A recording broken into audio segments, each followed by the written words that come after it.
여러분 반갑습니다. 자, 우리 오늘은요, 제 22회 사회복사 1급 시험의 이제 마지막 영역이죠. 사회복지 법제론 기출문제 우리 함께 풀어보는 시간 갖겠습니다.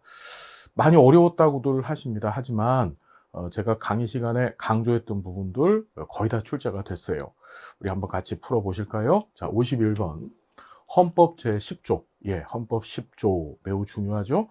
사회권적 기본권 가운데에 이제 행복 추구권에 관한 내용이고, 인권의 규정이 있다. 인권이라고 하는 표현이 되어져 있는 그런 조문이었었습니다. 그래서 들어갈 행복 내용으로 옳은 것은 이게 행복 추구권이라 그랬죠. 모든 국민은 인간으로서의 존엄과 가치를 가지며 행복을 추구할 권리를 갖는다. 자, 여러 번 강조했던 문제이기 때문에 여러분들 꼭 좀 기억을 해 두십시오라고 요청을 했던 문제고, 그런 헌법 조문이고 기억해 두실 줄 알고 또 잘 풀어주셨을 것이라고 확신을 합니다. 자, 법률의 제정 연도, 뭐 순서 묻는 문제 꼭 하나 나오죠. 자, 아동복지법. 자, 아동복지법 1961년에 아동복리법이 제정이 됐는데, 그죠? 그리고 딱 20년 뒤인 1981년도에 아동복지법으로 그 아동복리법이 바뀌었습니다. 그러니까 얘 1981년이고, 자, 노인복지법은 1981년도에 만들어졌죠. 아동복지법 제정되던 해에 같이 제정이 됐습니다. 자, 장애인복지법은, 자, 이게 우리 기억하시죠? 8하나 1코, 그죠? 8하나 1코. 그래서 81년도에 심신장애자 복지법으로 시작했다가 8하나 9에 왔다 그랬죠? 89년도에 장애인 복지법이 됐습니다. 얘는 1989년이죠. 자, 81년, 89년. 자, 한부모 가족 지원법. 우리 암기법 알려드렸었습니다. 공차고 왔더니 기업에서 한 장로를 벌써 채용했다. 이건 차별이다. 공차고 온 해, 07년도. 예. 기업이 뭐라 그랬죠, 여러분? 예, 사회적 기업 육성법. 그 다음에 한 장로를. 그게 바로 한부모 가족 지원법이죠. 무슨 말인지 알겠나요? 그 다음에 이제 노인장교양보험법, 그 다음에 기초 노령연금법, 이런 법들이 이제 2007년도에 제정이 됐죠. 자, 다문화 가족 지원법, 우리 오직 하나, 08다, 이렇게 기억하라 그랬습니다. 08다. 08년도에 제정되어진 법은 다문화 가족 지원법 하나밖에 없다 그랬었습니다. 자, 무슨 얘기인지 알겠죠? 그래서 다시 한 번만 보면 81년, 89년, 한부모 가족 지원법은 07년, 2007년이죠. 이게 2008년입니다. 그러니까 가장 최근의 것은 다문화 가족 지원법 되겠죠. 그러니까 제가 수업 시간에 암기법 알려드려요. 그 암기법에 맞춰서 기억하시면 모든 문제 다 해결할 수 있습니다. 어렵지 않아요. 자, 53번 보겠습니다. 우리나라 사회복지법의 법원에 관한 설명으로 옳은 거 됐습니다. 법원. 그러니까 법의 근원, 법의 존재 형식을 의미한다 그랬죠. 우리나라 원칙적으로 이 성문법원주의인데 거기에 뭘 하나 갖다 붙였다 그랬었어요. 이제 불문법원으로서 관습법하고 조리를 갖다 붙였다 그랬습니다. 자, 한번 보겠습니다. 관습법은 사회복지법의 법원이 될 수 없다. 될 수 있습니다. 그죠? 예. 이거는 2015년도가 아니라 15회 시험 때 똑같은 지문이 나왔었어요. 관습법은 사회복지법원 될 수 있어요. 그다음에 조리도 사회복지법의 법원 될 수 있습니다. 왜 그러냐면 우리나라는 민법 1조에서 이 민법에서 다루지 아니하는 내용들은 이제 관습법이나 조리를 적용할 수 있다고 해놨거든요. 민법이 우리 사회복지법보다 더 넓은 포괄적 법입니다. 일반법이라고 보면 돼요. 사회복지법보다. 무슨 얘기인지 알겠죠? 예, 그래 그 적용을 그대로 받습니다. 자, 꼭 좀 기억해 두세요. 관습법, 사회복지법원 될 수 있고요. 법률은 정부의 의결을 거쳐 제정 공포된 법을 말한다. 자, 헌법에 따르면 이 법률 규정을 해놨는데 이 법률은 정부가 아니라 국회에서 의결을 거쳐야 되는 거죠. 예, 국회 의결 거치는 거지. 감히 정부가 제정 공포하지 않습니다. 지방자치단체 조례는 성문법원이다. 아유, 질문 쉽게 나왔죠. 조례, 규칙 이 두 가지를 우리 자치법규라고 얘기하는데 이 자치법규들은 성문법원에 들어가는 거 맞습니다. 3번 맞네요. 명령은 행정기관이 제정한 법규로, 예, 맞습니다. 명령은 행정기관, 즉 정부에서 제정한 법규예요. 걔 종류가 대통령령, 국무총리령, 그 다음에 각부 장관, 즉 부령이 있었습니다. 자, 그런데 틀린 게 국회 의결을 거치진 않죠. 국회 의결을 거치는 것은 뭐죠, 여러분? 다시 말씀드리지만 법률이라 그랬습니다. 명령은 국회 의결 절차가 없어요. 자, 일반적으로 승인된 국제법규는 사회복지법의 법원에 포함되지 않는다. 자, 성문법원 중에 이제 국제법규하고 국제조약이 있었습니다. 그죠? 걔들도 성문법원으로서 사회복지법의 법원에 포함이 되는 거죠. 예, 그러니까 53번의 답은 간단하게 설명으로 옳은 거 3번이 되겠죠. 53번의 답 옳은 것 했으니까 3번이 답입니다. 자, 그 다음에 54번 보겠습니다. 사회복지사업법상 사회복지사업 관련 법률을 모두 고른 것 했습니다. 자, 사회복지사업법상에 보면 사회복지 관련 법률들이 존재를 했었어요. 사회보험 입법들 빼놓고서, 그러니까 국민건강, 국민연금, 고용보험, 산재보험, 노인장기요양보험 빼놓고 이 공공구조 관련법하고 사회서비스 관련법들은 전부 이 법 테두리 안에 들어간다 그랬었죠. 잠깐 보면 아동복지법, 장애인복지법, 자, 이게 사회서비스법들이죠. 국민기초생활보장법, 기초연금법, 이거 전부 공공부조법입니다. 두 개가. 그러니까 전부 답이 되니까 답은 5번 되겠습니다. 자, 55번 볼게요. 사회복지사업법. 자, 사회복지사업법에서는 꼭 한 5문제 정도, 5이 아니라 3문제 정도 출제가 되는 게 정상적입니다. 자, 그 내용들 한번 보면 정관에는 회의에 관한 사항이 포함되어져야 된다. 자, 사회복지법인은 꼭 정관을 만들어야 되는데 그 안에는 이 회의에 관한 규정 사항들이 있어야 돼요. 뭐 회의할 때는 몇 명 이상 참여를 해야 되고 그 참여자 중에 뭐 얼마가 동의하고 뭐 했었을 때 의결 절차가 이루어지고 이런 내용을 이 정관 안에 담아야 돼요. 자, 맞는 얘기고 법인은 사회복지 사업의 운영에 필요한 재산을 소유해야 된다. 이 재산이 우리 기본재산하고 보통재산 이 두 가지가 있었었죠. 두 가지 소유해야 됩니다. 자, 감사 중에 결혼이 생겼을 때는 3개월 이내. 항상 우리 시험 문제는 요 숫자 묻는 거 되게 좋아해요. 3개월 이내 아니고 2개월 이내죠. 2개월 이내. 보충해야 된다. 자, 법인은 임원을 임명하는 경우에 지체 없이 시도지사한테 보고해야 됩니다. 법인에서는 임원을 임면, 즉 임명하거나 또는 면직할 때 그때 지체 없이 이 시도지사, 이 법인의 허가권자가 시도지사이기 때문에 보고를 해야 됩니다. 법인이 목적사업 외의 사업을 했을 때 설립허가가 취소될 수도 있습니다. 취소 요건 가운데 그런 게 있죠. 특히 이제 목적사업에 어긋난 것들, 사회복지법인을 만들어준 이유가, 허가를 내준 이유가 비영리적 목적사업을 잘 수행하라고 내준 건데 그거 말고 딴짓거리를 하는 거예요. 그럼 허가 취소되는 거예요. 자, 그래서 답은 몇 번이다? 55번 답은 3번입니다. 자, 56번 볼게요. 자, 사회복지사업법상 사회복지시설에 관한 설명으로 옳지 않은 것 했습니다. 자, 복지관 얘기가 등장했습니다. 복지관은 사회복지사업법상의 사회복지시설이죠. 자, 봤더니 직업 및 취업 발전이 필요한 지역 주민에게 사회복지 서비스를 우선 제공해야 된다. 자, 요 지문은요, 우리 지역사회복지론에서도 엄청 많이 나왔던 지문이에요. 그죠? 사회복지법제론에서도 출제가 되고, 사회복지관은 일반주의 사회복지 실천을 하는 시설입니다. 그래서 일반주의 실천이란 건 뭐냐면 지역사회 주민 전체가 다 실천의 대상이 되지만 그 안에서 이제 복지관에서 제공할 수 있는 자원도 한정되어져 있는 자원이잖아요. 그러다 보니까 그 한정되어져 있는 자원을 적절하게 사용을 해야 돼요. 그래서 이제 뭐 국민기초생활보장법상의 수급자나 또는 기타 취약계층, 특히 누가 들어갑니까? 취업 및 취업 발전. 이게 신기하다 그랬죠. 복지관이 이런 것까지 해? 그래서 시험 문제를 내는 겁니다. 이렇게. 여기다가 국민기초생활보장법상 수급자, 차상위자 이렇게 넣으면 금방 풀 거 아니에요. 쉬우니까. 그런데 복지관이 이런 일도 해?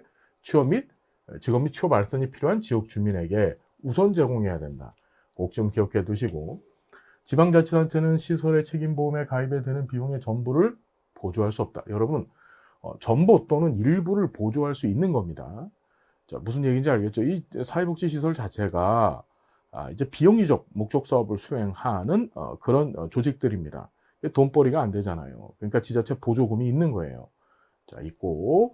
자, 국가는 시설을 운영할 수 있다. 예, 맞죠. 국가나 지자체는 특별히 신고 절차 없이 시설을 운영할 수 있죠. 그렇죠. 예, 있고 2번이 틀렸네요, 벌써. 시설 종사자의 근무 환경 개선에 관한 사항은 운영위원회에서 심의한다. 자, 일단은 운영위원회는 자, 사회복지시설들은 운영위원회를 반드시 둬야 됩니다.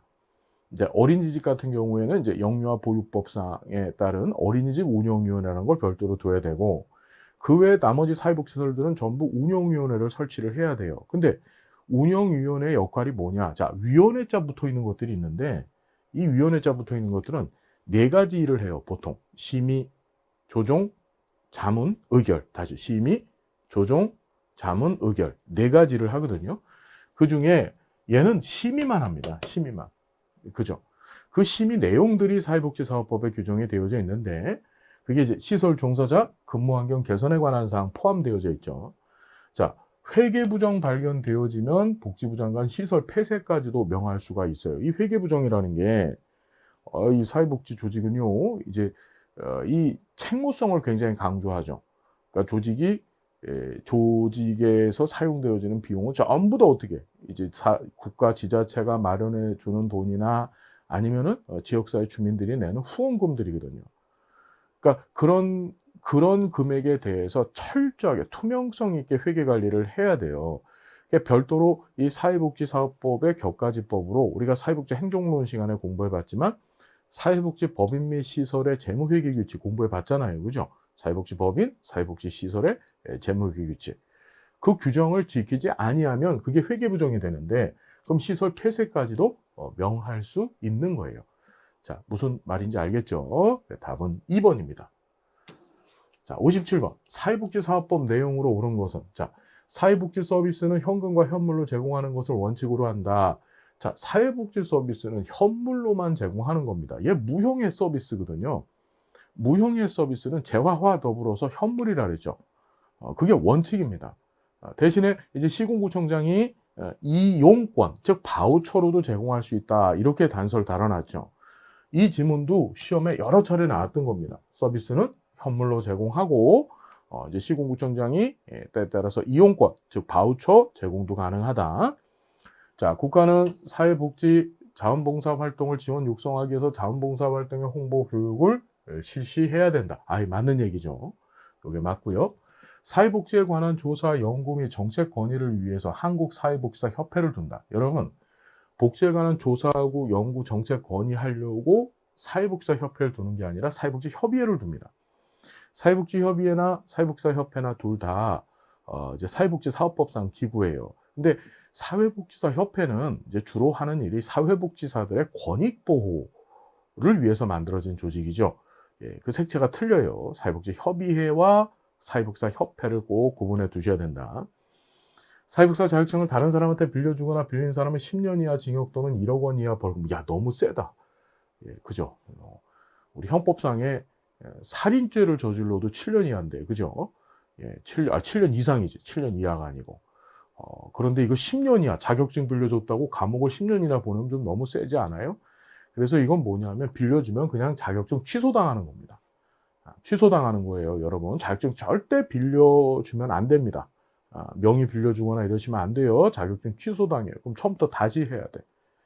자, 시도지사는 사회복지사에 관한 전문 지식과 기술을 가진 사람한테 사회복지사 자격증을 발급할 수 있다. 여러분, 자격증 받으셨잖아.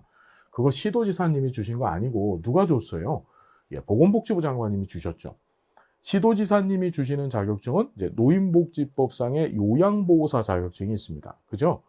시도지사님이 노인복지법상의 요양보호사 자격증 주시죠. 예, 그건 시도지사님이 주시는 거죠. 자, 이래서 우리 사회복지사업법 문제가 다 또 있네. 그 다음에 이제 사회보장 기본법입니다. 사회보장 기본법에서는 한 3문제 정도 출제가 되죠. 여기서도 이제 사회복지사업법하고 마찬가지입니다. 내용을 보면 사회보장 기본법상 사회보장에 관한 국민의 권리에 관한 설명으로 옳지 않은 것을 모두 보는 것은 지방자치단체는 최저보장 수준과 최저임금을 매년 공포해야 된다.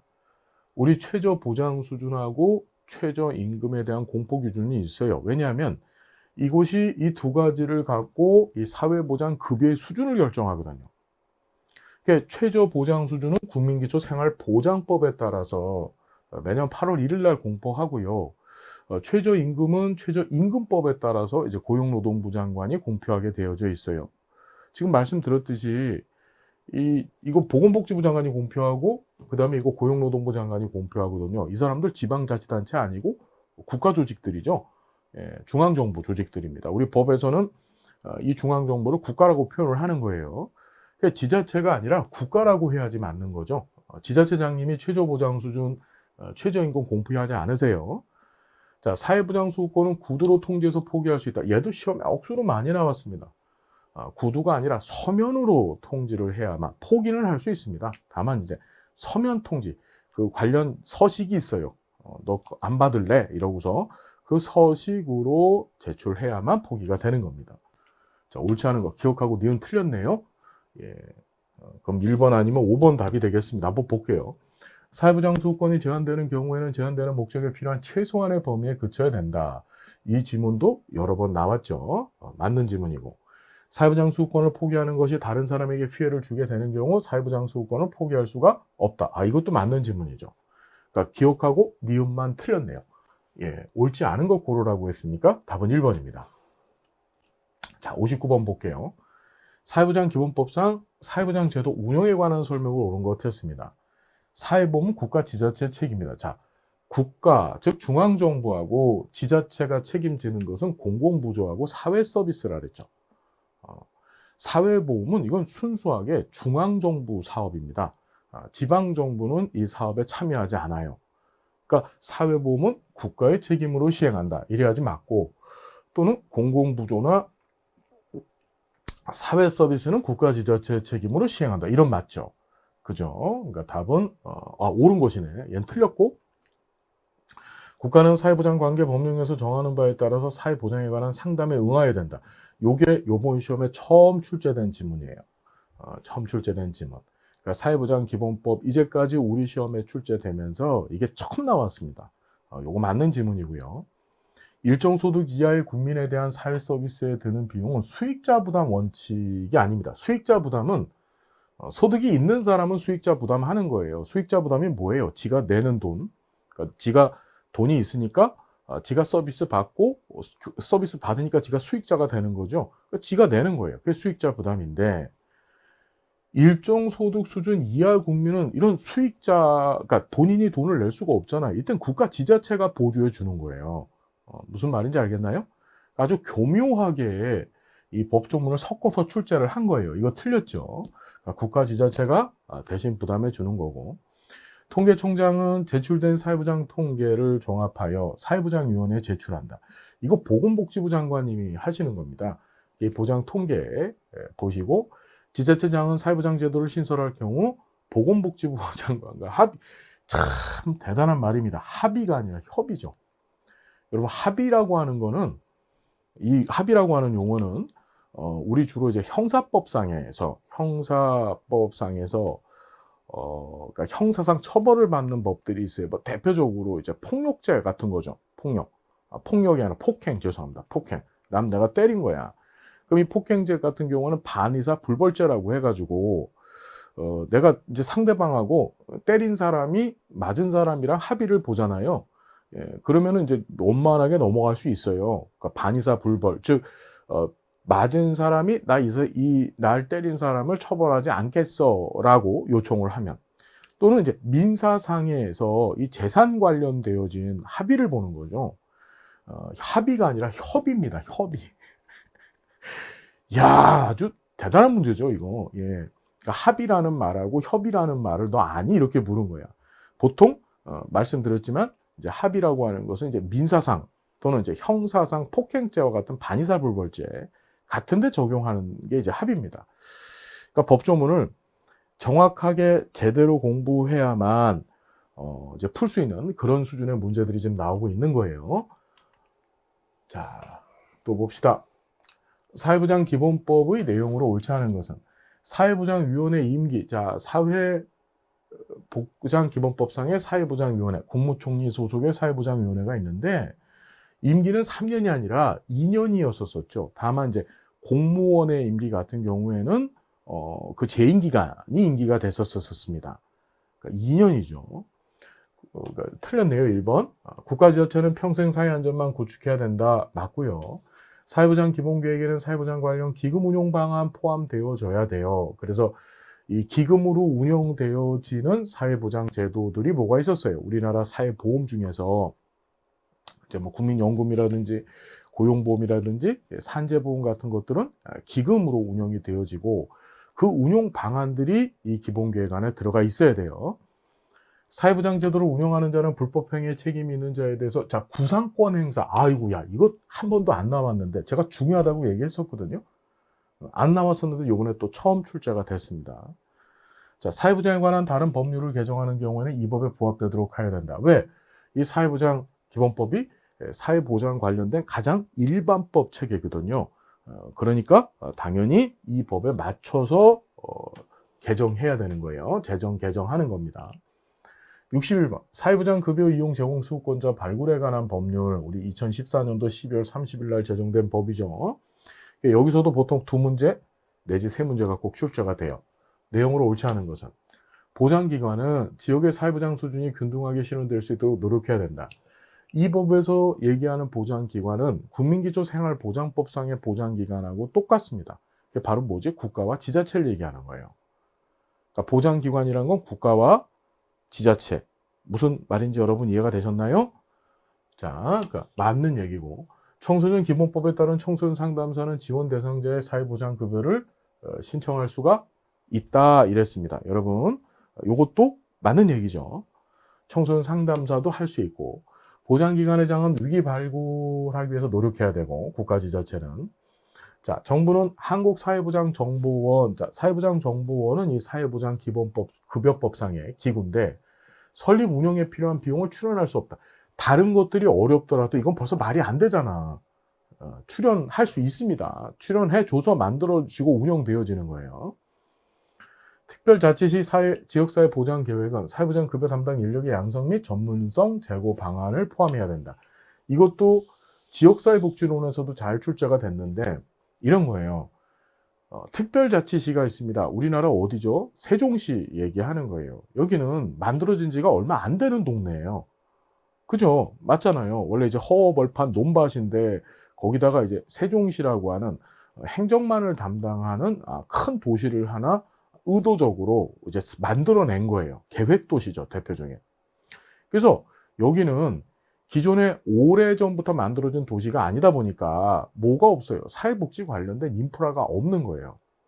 그러니까 특별히 어떻게 이 특별자치시만큼은 시군구 지역사회 보장 계획 내용들을 시군구 지역사회 보장 계획의 내용들이 반드시 포함되어져야 되고 특별히 거기 뭐가 붙냐면 인프라 구축 방안들이 붙어야 되는 거예요. 그게 바로 뭐냐? 사회보장 급여 담당 인력을 어떻게 양성할 것이냐. 그죠? 예, 무슨 말인지 이해되셨나요? 인프라가 없으니까 인력 인프라. 그 다음에 그들의 전문성을 어떻게 업그레이드 시킬 것이냐. 이런 내용들이 별도로 붙는 겁니다. 그러니까 다시 정리하자면 이 특별자치시, 세종시와 같은 특별자치시 지역사회 보장 계획은 이게 오래되지 않은 도시다 보니까 뭐가 없다고 인프라가 없고 그 인프라 구축 방안을 이제 시군구 지역사회 보장 계획 외에 플러스 알파 해야 된다는 얘기입니다. 자, 그 조문이 붙어 있고. 자, 62번. 사회보장 급여 이용 제공 및 수급권자 발굴에 관한 법률상 지원 대상자 발굴에 관한 설명으로 옳은 것 했습니다. 자, 지원 대상자는 사회보장 급여를 제공받을 권리를 갖고 있다. 급여 받을 권리 갖고 있는 것은 수급권자라 그랬죠. 이 사회보장 급여법은요, 국민기초생활보장법 보고 만든 법이에요. 그 사용하는 용어들이 다 비슷비슷합니다. 자, 급여받을 권리 갖고 있는 자, 바로 수급권자다. 자, 그 다음에 시설장은 사회보장 급여 제공을 직권 신청할 수 있다. 민간 시설장이 이런 힘까지 있으면 얼마나 좋겠어요. 그죠? 예, 근데 우린 그런 거 힘이 없습니다. 이 직권 신청할 수 있는 것은 이제 보장기관, 즉 국가와 지자체의 해당 업무 담당자들, 그러니까 주로 사회복지 전담 공무원들이 이런 직권 신청권을 갖고 있는 것이죠. 예, 시설장님 그런 권한은 없으십니다. 예, 틀렸고.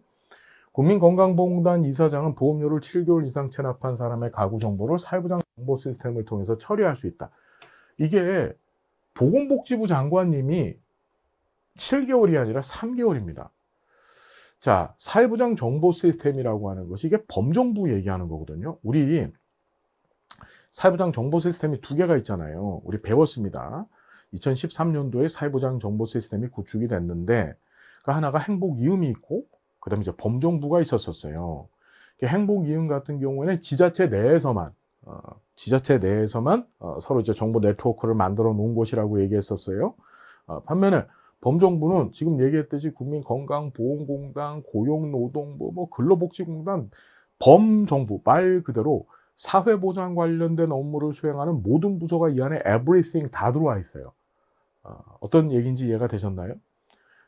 보건복지부 장관이 보험료 3개월 이상입니다. 이것도 중요해요.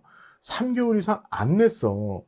그러면 이게 지금 형편이 어렵다는 얘기가 되는 거잖아요. 어렵거나 요새 얘기하는 거 뭐 고독사 이런 문제 분명히 발생할 수 있죠. 정보 시스템 통해서 건강보험공단에서 입력되어진 그 자료를 이렇게 보고 처리할 수 있다는 거예요. 알았습니까? 어떤 얘기인지. 여기서 얘기하는 사회보장 정보 시스템은 바로 이제 범정보 시스템 얘기하는 거겠죠. 자, 시도의사는 지원 대상자에 대한 발굴 조사를, 자, 이건 먼저도 한번 출제가 됐던 지문이에요. 1년마다가 아니고 분기마다 실시하게 되어져 있죠. 실시할 때 분기마다 하시는 겁니다. 분기마다. 자, 보장기관의 장은 지원 대상자를 발굴하기 위해서 사회보장 급여 제공 규모에 대한 정보의 제공과 홍보에 노력해야 된다. 아이고, 요거 맞는 지문이죠? 이게 맞는 지문이다. 자, 63번 보겠습니다. 국민기초생활보장법상 급여의 종류와 방법에 관한 설명으로 옳은 것 했습니다. 자, 생계급여는 물품으로는 지급할 수 없다. 뭔가 확 땡기죠? 틀렸다는 느낌 듭니다. 현금 주고, 그러니까 생계급여 주로 이제 현금으로도 나가는데 물품으로도 줄 수 있어요. 쌀 뭐 이런 거 갖다 줘요. 그래서 물품 지급도 규정하고 있습니다. 자, 그 다음에 생계급여는 수급자한테 주거 안정에 필요한 임차료, 수선, 유지비 그 밖에 수급품을 지급하는 것으로 한다. 여러분, 생계급여는 주거 안정에 필요한 임차료나 수선, 유지비 그 밖에 수급품 제공하는 것은 생계급여가 아니라 이건 주거급여 얘기하고 있는 거죠. 주거급여. 생계급여는 말씀드렸잖아. 이게 국민기초생활보장법 8조를 보면 생계급여는 먹는 거, 입는 거, 연료비라 그랬었어요. 주부식비하고 먹는 거, 주식하고 부식비하고 그 다음에 입는 거, 피복비하고 그 다음에 연료비 요 세 가지를 가져다 우리는 생계급여라고 하는 거예요. 그런데 임차료, 즉 이제 뭐 월세 이런 거죠. 월세. 그다음에 그 집안의 수선 유지비 이런 것들은 어디에 해당됩니까? 이건 주거급여에 해당되는 거죠. 주거급여가 맞고요. 장제급여는 자활급여를 받는 수급자가 사망한 경우 장제 조치를 하는 것으로 한다. 자, 장제급여는 우리가 어떻게 공부하냐면 세 가지 급여. 생계급여나 주거급여나, 그죠? 의료급여 받는 사람. 다시 생계급여, 주거급여, 의료급여 받는 수급자가 사망을 하면 장제급여를 그냥 받는 거예요. 다시 생계급여, 주거급여, 의료급여 받는 사람이 사망을 하면 장제급여하고 하나 더 해상급여를 같이 받죠. 장제급여하고 해상급여를 같이 받는 겁니다. 자, 그래서 자활급여 아니고 이거 뭘로 고쳐야 돼요? 생계급여, 주거급여, 의료급여. 자활급여는 관련 비영리법인에 위탁해서 실시할 수 있다. 맞죠? 이게 맞죠? 자활급여는 관련 비영리법인에 위탁해서 실시할 수가 있어요. 그래서 이 자활급여를 위탁해서 실시하는 조직들이 있습니다. 그 대표적인 게 지역자활센터, 광역자활센터 이런 것들이시죠. 이런 것들입니다. 그래서 걔네들은 어떻게 이제 국민기초생활보장법을 봤더니 지역자활센터나 광역자활센터는 사회복지법인이나 또는 사회적 협동조합과 같은 비영리 법인이 시군구나 시도로부터 지정을 받아서 위탁 운영할 수 있는 거예요. 이게 맞고, 교육급여는 보건복지부 장관 소관이다. 아닙니다. 보건복지부 장관 아니고 교육부급여는 누구 소관이었었어요? 교육부 장관 소관이죠. 한 가지 더 급여, 우리 7가지 급여가 있었는데 그중에 주거급여는 어떻게? 국토교통부 장관의 소관이었었죠. 나머지 급여들은 이제 보건복지부 장관 소관으로 이해를 하시면 돼요. 자, 잠깐 쉬었다가 64번서부터 계속 진행을 좀 해볼까요? 여러분들 할만하죠? 다 공부했던 것들입니다. 정말. 다 공부했던 것들이고 우리 충분히 우리 수업에만 집중해 주시고 또 제가 여러분들한테 드리는 과제 있잖아요. 그죠? 제 강의 때 항상 과제를 드리는데 그 과제만 좀 충실하게 준비하셨다면 어렵지 않게 풀 수 있는 그런 문제들이었었습니다. 자, 감사드리고 조금 이따 뵙겠습니다. 고맙습니다.